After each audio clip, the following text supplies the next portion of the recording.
बहू और बुलेट। घर के बाहर फट फट फट की जोर से आवाज हुई। सीमा को लगा कि पटाखे फूट रहे हैं।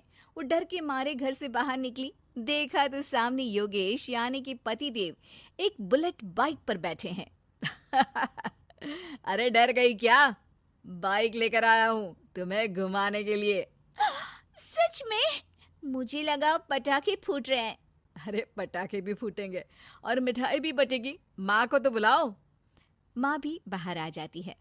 अरे योगेश बेटा, इतनी जल्दी आ गया? और ये गाड़ी किसकी है? साहब की है? हाँ माँ, तुम्हारा बेटा साहब से कम है क्या? मेरी ही है।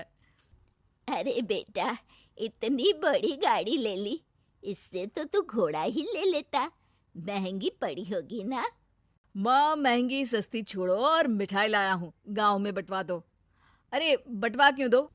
पीछे बैठो, गांव में बांट कर आते हैं। सब खुश थे। योगेश गांव के बाहर एक कोयले की खदान में मजदूरी करता था।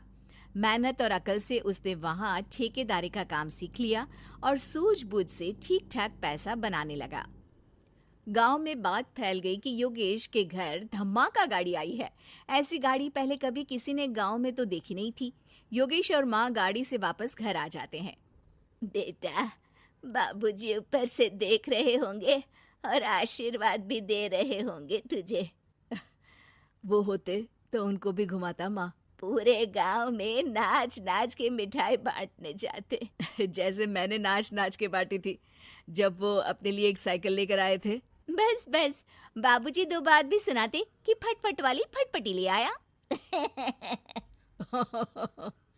सीमा आगे कहती है, अपने लिए तो ये गाड़ी ले आए और मेरे लिए? अरे ये गाड़ी तुम्हारे लिए ही तो है। पक्का मेरे लिए है? अरे पक्का तुम्हारे लिए है। अगली सुबह जब योगेश सो रहा होता है तो उसे बाहर से गाड़ी की आवाज आती है। वो घबरा कर चिल्लाता है, चोर चोर, मेरी गाड़ी ले जा रहा है, चोर चोर। माँ भी जागती है और योगेश के साथ दरवाजे की तरफ भागती है। जैसे ही दोनों बाहर निकलते हैं तो देखते हैं कि सीमा गाड़ी चला रही है। अरे बहू, नाक कटवाओगी क्या? ये क्या कर रही हो? अरे गिर जाओगी, ये क्या कर रही हो तुम? सीमा गाड़ी को रोक कर कहती है, सारे गांव में घुमा लाई, कहीं नहीं गिरी। क्या? सारे गांव में घुमा लाई? अरे लोग क्या कहेंगे बहू? सोचा क्या एक बार? यही कहेंगे कि कितनी अच्छी गाड़ी है। अरे तुम्हारे बारे में। हाँ, कहेंगे ना कि देखो कितनी अच्छी गाड़ी पर बैठी है। बहू गाड़ी रखकर योगेश और सासू माँ के पास जाती है। तुमने कब गाड़ी चलाना सीखा? हमारे बाबूजी के पास पुरानी स्कूटर थी, सीख ली। फिर स्कूल में एक मास्टर जी भी ऐसी ही गाड़ी लेकर आते थे, उन्होंने सिखा दी। हाँ, स्कूल के मास्टर आजकल यही सब तो सिखा रहे हैं। पढ़ाई का कुछ सिखाते तो कुछ भला होता। अरे बहू, अब गाड़ी मत चलाना।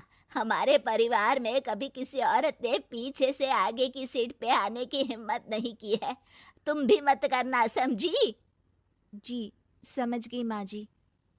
सीमा सास की बात सुनकर चुपचाप रसोई में जाकर उदास होकर खाना पकाने लगी है। सास सुबह सुबह मंदिर से पूजा करके लौट रही होती है। तभी उसे दो औरतें रोक लेती हैं और कहती हैं, अरे बहू को थोड़े अच्छे लक्षण भी सिखा दो। गाड़ी चलाने निकली थी, गांव की मर्यादा का कोई ख्याल नहीं है। वही तो। अरे पैसे आने लगे हैं तो क्या मतलब कि किसी रीति रिवाज को नहीं मानोगे? अरे समाज में रहना है तो समाज के ढंग से ही रहना पड़ता है। अरे लाज भी नहीं आई बहू को? चूल्हे चौके से निकलकर सीधे गाड़ी लेकर चौराहे चबूतरे नाप लिए, फट फट फट करते हुए। अरे कुछ कह देना उसे। अरे ये क्या कहेगी? बूढ़ी सास है, इनकी थोड़ी ना चलती होगी घर में। हाँ, बहू की ही चलती होगी, मर्जी भी और गाड़ी भी। सास सब सुनकर घर आती है और बहू को चिल्ला के बुलाती है, अरे नाक कटवा दी सबके सामने गाड़ी चलाकर। औरत जात गाड़ी नहीं चलाती। शहरों में तो 4 पहियों वाली गाड़ी भी चलाती हैं और हेलीकॉप्टर, हवाई जहाज भी। शहर में थोड़ी ना रहती हो मैडम साहिबा। आज के बाद गाड़ी से ही नहीं, यूं भी निकलना बंद तुम्हारा घर से। माँ सही कह रही है, कहीं भी जाना हो तो मुझे बता देना, मैं लेकर चलूंगा। आज माँ को तुम्हारे कारण कितनी बातें सुननी पड़ी। इतना कहते हुए योगेश वहां से चला जाता है। बारिश की वजह से कारखाने के रोड पर कीचड़ रहता है, इसीलिए योगेश गाड़ी घर रख कर जाता है और किसी से लिफ्ट लेकर कारखाने पहुंचता है ताकि नई गाड़ी गंदी ना हो। लेकिन शाम को इतनी तेज बारिश होती है कि उसे वापस आने का कोई साधन ही नहीं मिलता। बारिश बढ़ती जाती है। रात के 11 बज जाते हैं। रास्ते में एक नदी का ब्रिज है। अगर उस पर पानी आ गया तो योगेश कारखाने में ही फंस जाएगा। पूरी रात भूखे प्यासे बितानी पड़ेगी। घना अंधेरा, बिजली की कड़कड़ाहट और तेज बारिश। राजेश डर भी रहा था, ठंड से कांप भी रहा था। तभी उसे रोड से आती हुई एक रोशनी दिखती है। वो देखता है कि उसके सामने एक बाइक आकर खड़ी हुई है।